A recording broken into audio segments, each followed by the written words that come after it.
Hello guys, welcome back to my channel, Writing Practices. Today we are going to learn how to write a Memorandum of Understanding, MOU, which is a formal document that outlines the mutual intentions, expectations, and cooperation between two parties, usually before entering into a legally binding contract. Now let's break down every part of this MOU step by step. I will read the full sample of each part first, then explain what to write, why it is important, and also talk about the legal aspects. Agreement Title Section. Memorandum of Understanding. This is the title of the document. You clearly state that it is an MOU. This is important because it signals that the document outlines understanding rather than a full binding contract. Legally, the title helps define the nature of the document, especially when determining whether it is enforceable. Opening statement. This Memorandum of Understanding, MOU, is made and entered into on effective date, by and between. This introduces the document and includes the effective date. You must write the exact date the MOU begins. Even though an MOU is often non-binding, the date is still important for tracking timelines and obligations. Identification of the parties. Party A name, located at address, hereinafter referred to as Party A, and Party B name, located at address, hereinafter referred to as Party B. Here you include the full legal names and addresses of both parties. This ensures clarity about who is involved. Even in an MOU, proper identification is important because some clauses, like confidentiality, may still be legally enforceable. Collective term. Collectively referred to as the parties. This allows you to refer to both sides as the parties throughout the document. It keeps the document clear and professional.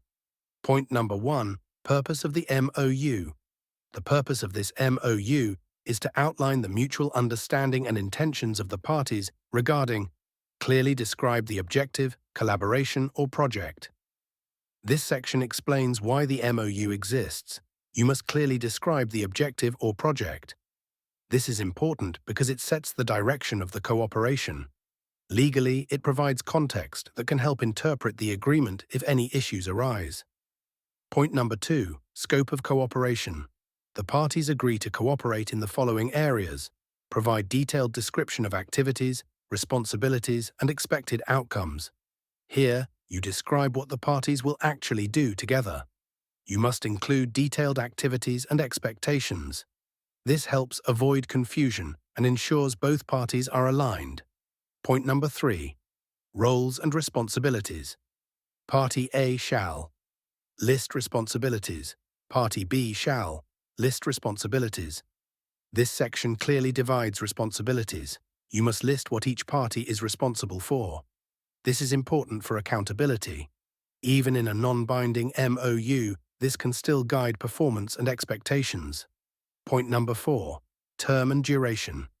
This MOU shall commence on start date and shall remain in effect until end date, unless terminated earlier by either party.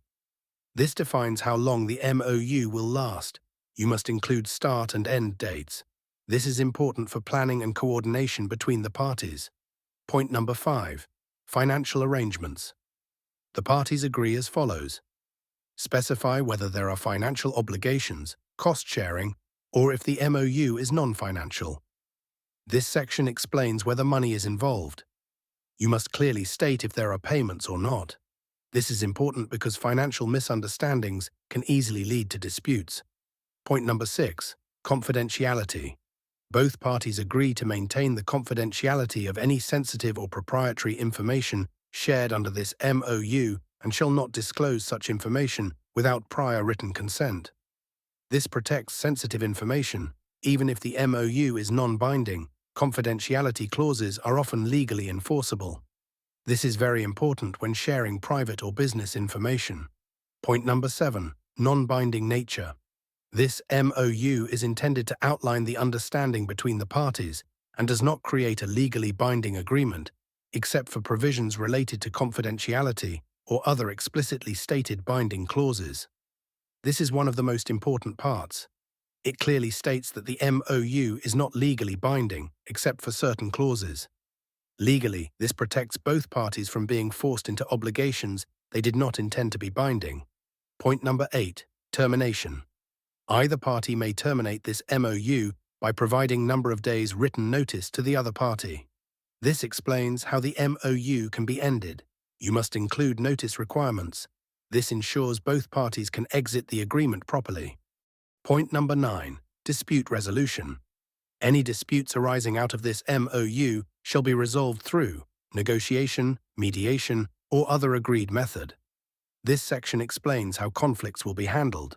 Even in a non-binding document, having a dispute process is useful to avoid escalation. Point number 10. Governing law. This MOU shall be governed by and interpreted in accordance with the laws of jurisdiction of the country. This specifies which laws apply. This is important if disputes arise, especially when parties are in different locations. Point number 11. Amendments. This MOU may be amended only by written agreement signed by both parties. This ensures that any changes must be documented. This prevents misunderstandings or informal changes. Point number 12. Entire understanding. This MOU represents the entire understanding between the parties regarding the subject matter. This confirms that this document contains the full agreement. It prevents either party from claiming that other discussions are part of the MOU. Point number 13. Signatures. In witness whereof, the parties have signed this Memorandum of Understanding as of the date first written above. Party A. Name. Title. In signature. Date. Party B. Name. Title. Signature. Date. This is where both parties sign the document. Even though the MOU may be non-binding, signatures show mutual agreement and commitment. Some clauses, like confidentiality, can still be enforced once signed. So that's how you write a Memorandum of Understanding, MOU, step by step. Make sure every section is clear, complete, and structured properly, so both parties fully understand the terms. If you found this helpful, don't forget to like, comment, subscribe to Writing Practices, and share this video. And I'll see you in the next video.